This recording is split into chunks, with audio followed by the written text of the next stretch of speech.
নমস্কার, আমার চ্যানেলে সকলকে স্বাগত জানাই।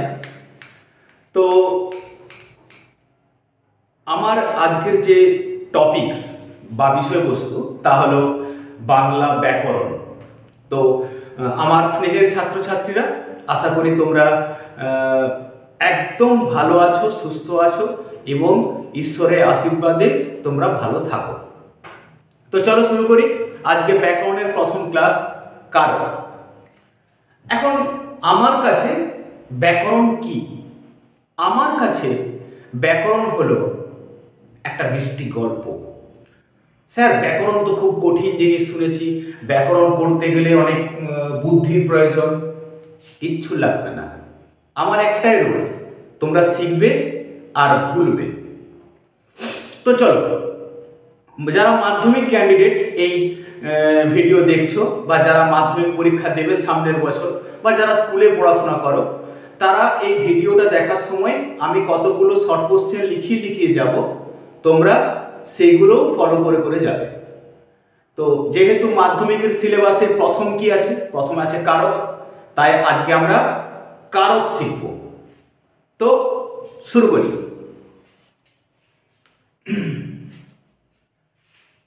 কারক, প্রথমে আমরা শিখব কারক শব্দটার অর্থ কি। কারক শব্দটার অর্থ কি? তো কারক শব্দটার অর্থ করতে গেলে কারক শব্দটার প্রত্যয় করতে হবে, যেখান থেকে আমরা ব্যুৎপত্তিগত অর্থ পাব। সেটা কি হবে? কারকের মূলে আছে ক্রি ধাতু যুক্ত অক যুক্ত নক সমান কারক।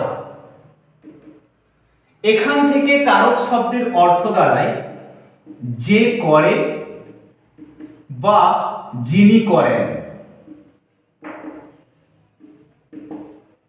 মাধ্যমিকে এখানে একটা বারবার প্রশ্ন এনে দেয় যে কারক শব্দের অর্থ কি? যে করে বা যিনি করেন। মনে রাখবে, এটা হচ্ছে ব্যুৎপত্তিগত অর্থ। কি অর্থ? ব্যুৎপত্তিগত অর্থ। অর্থাৎ কারক তার ব্যাকরণগত অর্থ নয়। কারক যেখান থেকে সৃষ্টি হয়েছে, কারক শব্দটা যেখান থেকে গঠন হয়েছে, সেই অনুযায়ী অর্থ হচ্ছে যে করে বা যিনি করেন। এটা হচ্ছে কারক শব্দের অর্থ। তো আমি প্রথম ক্লাস শুরু করেছি কি? কারক। তো তোমরা মন দিয়ে বুঝে যাও কারক কি কি হচ্ছে বা কিভাবে হচ্ছে। এখন তোমরা ছোট থেকে শিখে আসছো পদ কি, বিশেষ্য, সর্বনাম, বা বিশেষ্য, বিশেষণ, সর্বনাম, ক্রিয়া আর অব্যয়। বিশেষ্য, বিশেষণ, সর্বনাম, ক্রিয়া আর অব্যয়। তো আমার টেকনিক একটু আলাদা। তোমরা আজ থেকে মনে করো পদ হচ্ছে দু রকমের। এখন তোমাদের প্রশ্ন হবে, স্যার কি কি? একটা হচ্ছে বিশেষ্য পদ, এটাকে আমরা বলবো বা নাম পদ। আরেকটা হচ্ছে কি? ক্রিয়াপদ। তাহলে আমরা কি জানি পদ কত প্রকার? বিশেষ্য, বিশেষণ, সর্বনাম, ক্রিয়া আর অব্যয়। সেখানে আমি বললাম তোমরা এই মুহূর্তের জন্য মনে করো, অর্থাৎ কারক শেখার জন্য মনে করো পদ হচ্ছে দুই রকমের। একটা হচ্ছে বিশেষ্য পদ বা নাম পদ, আর একটা হচ্ছে ক্রিয়াপদ। ক্লিয়ার? স্যার কেন মনে করব? তোমাদের কারক বুঝতে পারার সুবিধার জন্য। এখন কারক শব্দটাতে একটা প্রথম আমরা লেখা পেয়েছিলাম। কি লেখা পেয়েছিলাম? একটা শব্দ পেয়েছিলাম ক্রিয়ান্বয়ী কারকম। কি শব্দ পেয়েছিলাম? ক্রিয়ান্বয়ী কারকম। ক্রিয়ান্বয়ী কারকম হয়েছে। এই কথাটা কে বলেছিল? এই কথাটা বলেছিল পাণিনি। কোথায় বলেছিল? তার অষ্টাধ্যায়ী গ্রন্থে। এটা শর্ট কোশ্চেন পড়ে মাধ্যমিকে। ক্রিয়ান্বয়ী কারকম কথাটা কে বলেছিল? বলেছিল পাণিনি। ক্লিয়ার? তাহলে তোমরা এখান থেকে যারা মাধ্যমিক ক্যান্ডিডেট বা যারা মাধ্যমিক পরীক্ষার্থী বা যারা ক্লাস 10 এর এই ক্লাস শুনছো, তারা দুটো জিনিস মনে রাখছো যে কারক শব্দের ব্যুৎপত্তিগত অর্থ কি, যে করেন বা যিনি করেন। সেকেন্ড ওয়ান কি মনে রাখছো, যে ক্রিয়ান্বয়ী কারকম কথাটা কে বলেছিল, পাণিনি। কোথায় পাই আমরা কথাটা, অষ্টাধ্যায়ী গ্রন্থে। এখন এই কথাটার অর্থ কি, ক্রিয়ান্বয়ী কথাটার অর্থ কি? এই ক্রিয়ান্বয়ী কথাটার অর্থ হলো ক্রিয়ার সাথে অন্বয়। অন্বয় মানে, অন্বয় শব্দের অর্থ হলো সম্পর্ক। কি? অন্বয় শব্দের অর্থ হলো সম্পর্ক, অর্থাৎ ক্রিয়ার সাথে সম্পর্ক। এখান থেকেই সৃষ্টি হয়। তাহলে কারক কিসের, ক্রিয়ার সাথে কার সম্পর্ক? দেখো ব্যাপারটা একটু ডিটেলসে বুঝবো আমরা, খুব আস্তে আস্তে আগাবো আর প্রত্যেকটা পয়েন্টসকে আমরা বুঝে বুঝে আগাবো। কারক কি দেখো, মনে করো এই মেয়েটার বিয়ে হচ্ছে, ঠিক আছে? স্বাভাবিকভাবে বিয়ে বাড়িতে অনেক লোক খেতে এসছে তো এই যে অনেক লোক খেতে এসছে, এর সাথে মেয়েটার কোনো সম্পর্ক থাকতেও পারে আবার নাও থাকতে পারে এদের সাথে। কেন না, আসবে, গিফট দিবে, খাবে, চলে যাবে, এটা স্বাভাবিক হিসাব, আমরাও তাই করে থাকি। কিন্তু এখানে এই মেয়েটার বাবা আছে, এই মেয়েটার মা আছে, এই মেয়েটার দিদি আছে, এই মেয়েটার কাকা আছে, এই মেয়েটার মামা আছে। এখন এই মেয়েটার সাথে এর সম্পর্ক কি?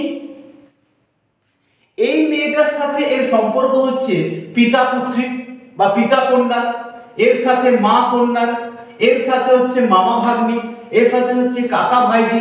তাহলে এগুলো কি, একটা করে সম্পর্ক।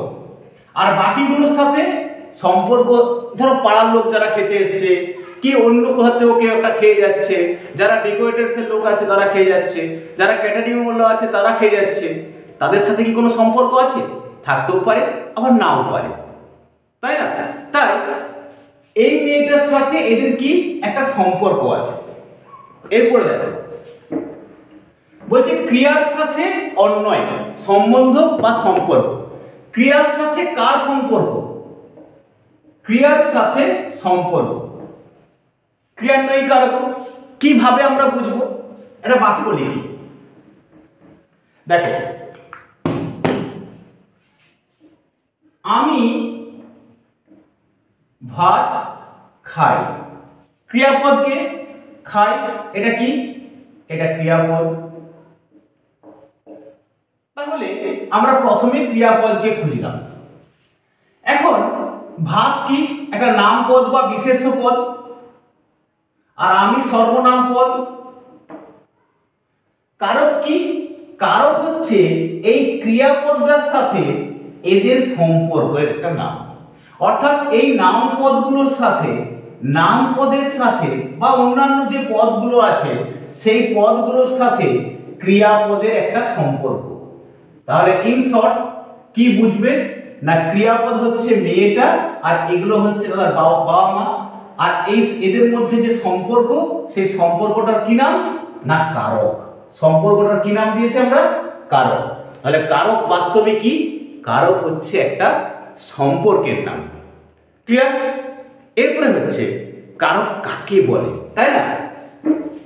দেখো যা বুঝিয়েছি সেই অনুযায়ী আগাবো আমরা। কিভাবে আগাবো দেখতে থাকো। এটাই উদাহরণ দিই, আমি ভাত খাই,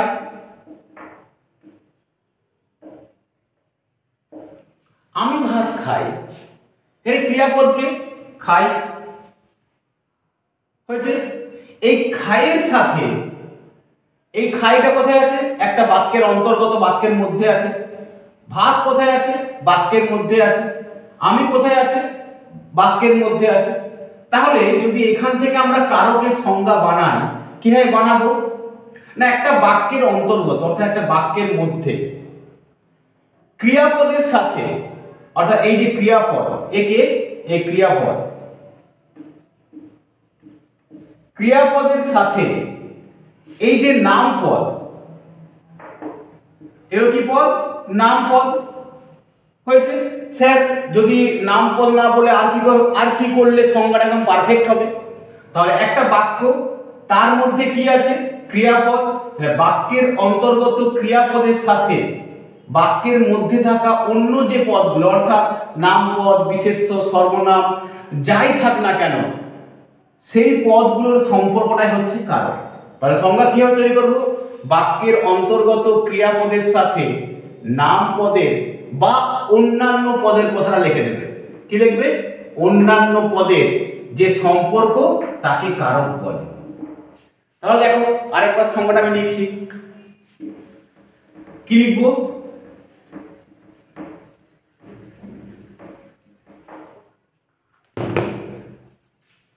আমি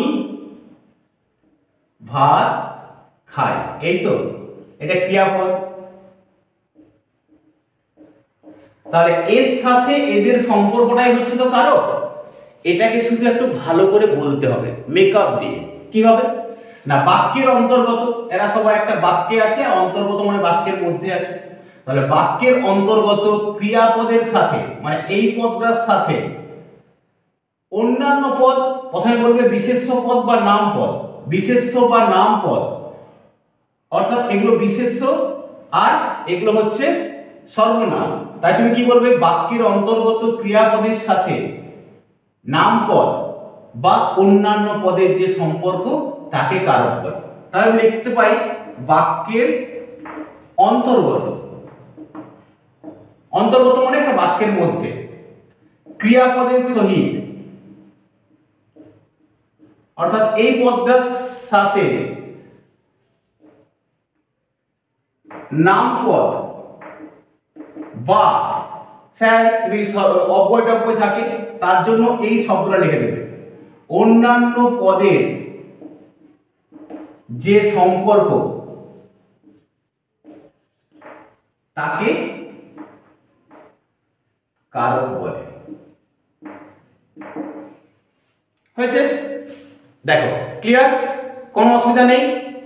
ওকে। এরপরে আমরা কি শিখব না, কারকে এই যে এতক্ষণ ধরে বলছি ক্রিয়াপদ ক্রিয়াপদ, স্যার কারক কিন্তু ক্রিয়াপদের কোন ক্রিয়াপদটাকে চেনে তোমরা জানো? দেখো কারক কিন্তু ক্রিয়াপদের সমাপিকা ক্রিয়াকে চেনে। এখনই সঙ্গে সঙ্গে তোমাদের প্রশ্ন হবে, স্যার সমাপিকা ক্রিয়া সেটা আবার কি? খায় না মাখে। দেখো বুঝিয়ে দিচ্ছি। তুমি গেলে,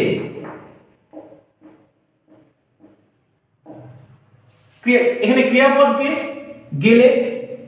আচ্ছা গেলে এই ক্রিয়াপদটা কি বাক্যের অর্থ সম্পূর্ণ করতে পেরেছে? পারেনি। বাক্যটাকে শেষ করতে পেরেছে? পারেনি। তাহলে এক রকমের ক্রিয়াপদ হয় যে বাক্যের অর্থ শেষ করতে পারে না। আবার ধরো আমি যাব, এখানে ক্রিয়াপদকে যাব, যদি এটাকে ঢাকা দিয়ে দিই আমি যাব, দেখো এই যাব ক্রিয়াপদটা এই বাক্যটাকে সম্পূর্ণ করে দিয়েছে, দিয়েছে না? তাহলে এক রকমের ক্রিয়াপদ হয় যে বাক্যের অর্থ সম্পূর্ণ করতে পারে, আরেক রকমের ক্রিয়াপদ হয় যে বাক্যের অর্থ সম্পূর্ণ করতে পারে না। অর্থাৎ এই ক্রিয়াপদটা বললে তুমি গেলে আমাদের এখনো বলার বা শোনার ইচ্ছা রয়েছে না? অর্থাৎ এই ক্রিয়াপদটা সেই কোয়ালিটি বা ক্ষমতা নেই, আর এই যাব ক্রিয়াপদটা কি? সেই কোয়ালিটি বা ক্ষমতা আছে। তাহলে এক রকমের ক্রিয়াপদ হয় যে বাক্যের ভাব ও অর্থ সম্পূর্ণ করতে পারে না, আর এক রকমের ক্রিয়াপদ হয় যে বাক্যের ভাব ও অর্থ সম্পূর্ণ করতে পারে। যে ভাব ও অর্থ সম্পূর্ণ করতে পারে না তাকে বলে অসমাপিকা ক্রিয়া, আর যে বাক্যের ভাব ও অর্থ সম্পূর্ণ করতে পারে, যে পারে না সে অসমাপিকা, অর্থাৎ অ শব্দের অর্থ হলো নয়, আর যে বাক্যের ভাব ও অর্থ সম্পূর্ণ করতে পারে তাকে বলে সমাপিকা ক্রিয়া। ডাউট? ক্লিয়ার? ওকে, ভেরি গুড। তাহলে এরপরে তোমরা মাধ্যমিক পরীক্ষার খাতায় কি করে আসো, পরীক্ষায় এসএটি পড়লো যে কারক কয় প্রকার ও কি কি, তোমরা কি করো এখানে একটা ওখানে একটা উল্টো পাল্টা করে লিখে দাও, তাই তো? এটা সঠিক নিয়ম নয়, সঠিক নিয়মটাকে শিখে নাও। এই অনুযায়ী তোমরা পরীক্ষায় লিখতে হবে। যদি একটা আগে পরে হয়ে গেছে তাহলে কিন্তু সব গেল, অর্থাৎ স্যার চাইলে নাম্বার কেটে নিতে পারে। দেখো ঘরের এটা কে, কর্তা। কর্তা কি করেন, কর্তাকে কাজ করতে হয়, অর্থাৎ কর্তা কর্ম করেন। ওকে, কর্তা কর্ম করেন, কি দিয়ে কর্ম করেন?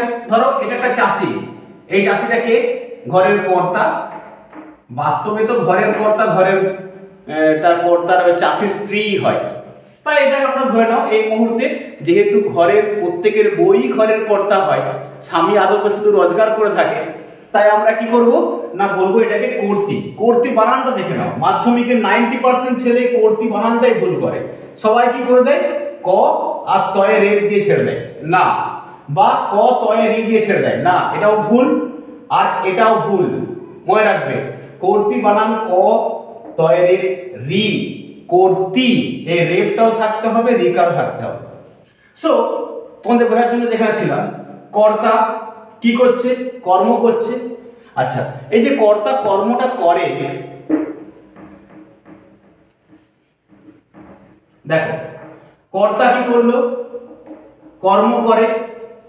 ধরো এটা একটা চাষি কর্ম করে অর্থাৎ কাজ করে, কাজ করতে কি নিয়ে যায়, কোদাল, লাঙল, ট্রাক্টর, কাস্তে, এগুলোকে আমরা কি বলবো, উপকরণ নিয়ে যায় একটা। অর্থাৎ কর্তা কর্ম করতে গেলে একটা উপকরণ লাগে, একটা জিনিস লাগে। এটা মনে করো তুমি কোনো গাছ লাগাবে, তার জন্য একটা কোদাল নিয়ে যাচ্ছ। আচ্ছা, তাহলে চাষি কর্ম করতে গেছে কোদাল নিয়ে, কাদের জন্য চাষি কাজ করতে যায়, যারা ঘরের ফ্যামিলি মেম্বার তাদের জন্য। তাহলে কাদের উদ্দেশ্যে বা কাদের নিমিত্তে কাজ করে, বাড়ির মেম্বারদের নিমিত্তে। তারপরে কি, চাষি যে কাজ করতে যায় সেটা নিশ্চয় তার ঘর থেকে যায়, তাহলে কোথা থেকে যায়, তার ঘর থেকে। আচ্ছা কোথায় যায়, মাঠে। কখন যায়, সকালে কিংবা বিকালে। এবার দেখো কর্তা, কর্তাকে আমরা বলছি কর্তি, কর্ম করতে যাচ্ছে, উপকরণ নিয়ে এটাকে আমরা বলবো করণ, কারো উদ্দেশ্য বা নিমিত্তে যাচ্ছে এটা হচ্ছে নিমিত্ত, ঘর থেকে এটাকে আমরা বলবো অপাদান, আর মাঠে বা সকালে এটাকে বলবো অধিকরণ। ক্লিয়ার? তাহলে কারকের আসল 6টা ভাগ কি, 1 2 3 4 5 6, কর্তৃ, কর্ম, করণ, নিমিত্ত, অপাদান, অধিকরণ। ক্লিয়ার? কোনো ডাউট আছে? আশা করি নেই, থাকলে অবশ্যই কমেন্ট করবে। নেক্সট একটা ছক লিখিয়ে দিচ্ছি, সেই ছকটা অনুযায়ী তোমরা করে করে যাও। দেখো কারকের কারক করবার নিয়ম,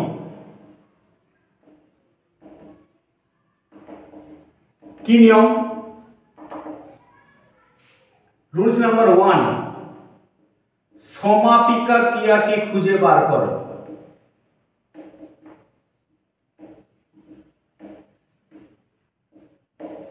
এক নাম্বার রুলস কি, সমাপিকা ক্রিয়াকে খুঁজে বার করো। রুলস নাম্বার 2, নিম্নলিখিত প্রশ্নগুলি করো।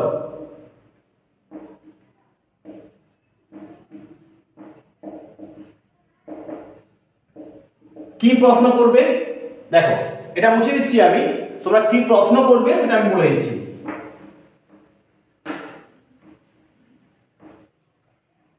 এরকম একটা ছক করো, প্রশ্ন, সম্পর্ক, কারক। প্রশ্ন কাকে করতে হবে এখানে লিখে দিচ্ছি, প্রশ্ন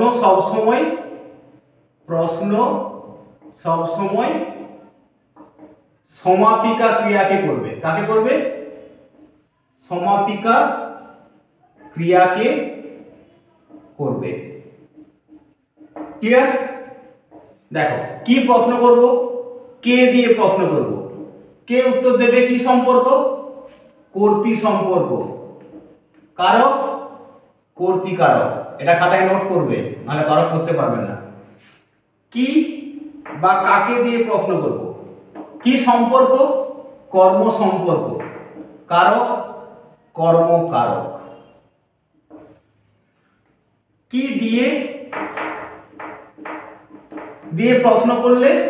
করণ সম্পর্ক, কারক করণ কারক।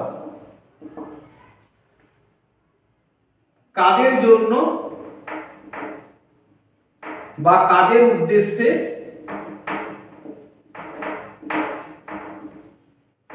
এখানে একটা লিখে রাখো পয়েন্ট, এটা আমি বোঝাবো, এটা পরীক্ষায় প্রশ্ন আসে। নিঃস্বার্থ দান বোঝায়।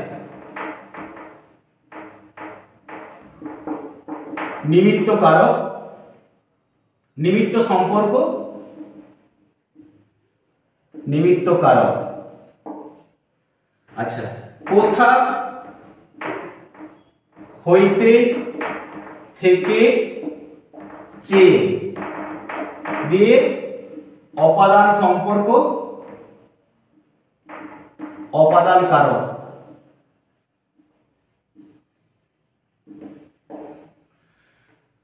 কোথায়, কখন আর মনের ভাব, এটা লিখে রাখো। বোঝালে অধিকরণ সম্পর্ক, অধিকরণ কারক। এই ছকটা তোমরা খাতায় তুলবে। খাতায় তোলার পরের দিন আমি কারো যখন প্র্যাকটিস করাবো, সেটা আমি অনলাইন ক্লাসে করাবো, বা এখানে আমি প্রশ্ন দেবো, তোমরা আমাকে কমেন্টে রিপ্লাই করে যাবে বা হোয়াটসঅ্যাপে রিপ্লাই করবে। দেখো আজকের থেকে কি কি প্রশ্ন তোমাদেরকে দিলাম, তোমরা আজকে আমাকে রাত্রি 12টার মধ্যে উত্তর করে পাঠাবে। হোয়াটসঅ্যাপে পাঠাবে, কেউ টেলিগ্রামে কোনো অ্যান্সার পোস্ট করবে না। যারা এখনো গ্রুপে সংযোগ হওনি, অর্থাৎ যারা টেলিগ্রাম গ্রুপে আমার স্কুলের কেউ ঢোকনি, বা কেউ বাকি আছো, বা কেউ ঢুকতে ইচ্ছুক, তারা আজকে ডেসক্রিপশনের লাস্ট বারের জন্য লিঙ্কটা দেবো, ভাবছি দেবো, নাও দিতে পারি, তারা জয়েন হতে পারে। তো দেখো আজকের থেকে কি কি প্রশ্ন। কারক শব্দের অর্থ কি?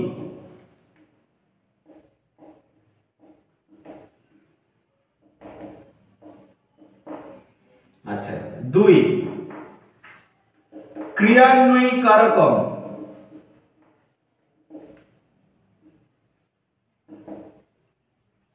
কথাটি কে বলেছিল? কোথায়? 3 কারক কয় প্রকার?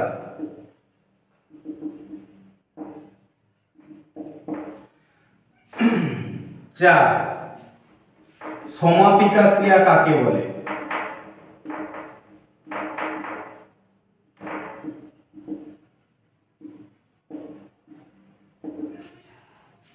উদাহরণ দাও।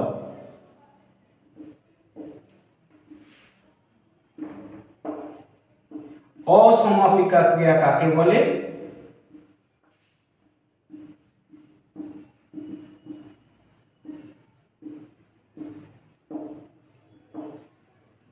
উদাহরণ দাও। এই 5টা প্রশ্নের উত্তর কিন্তু রাত্রি 12টার মধ্যে আমার হোয়াটসঅ্যাপে আসতে হবে। ওকে, যারা আমার টেলিগ্রাম গ্রুপে আছো তাদের জন্য। যদি কোথাও কিছু বুঝতে না পেরেছো, আমাকে আজকের মধ্যে কমেন্ট করবে, কারণ আমি 11:30টার পর থেকে কমেন্ট পড়তে বসি। কমেন্ট করবে, কমেন্ট থেকে আমি প্রশ্ন সলভ করে যেখানটায় তোমাদের প্রবলেম হবে সেখানটায় আমি আবার কালকে ক্লাসে বুঝিয়ে দেবো। ওকে, এরপরে আমাদের হবে কর্তৃকারকের ভাগগুলো। ওকে, তো আজ এই পর্যন্তই। ক্লাস কেমন লাগলো অবশ্যই কমেন্ট করে জানাও। ধন্যবাদ।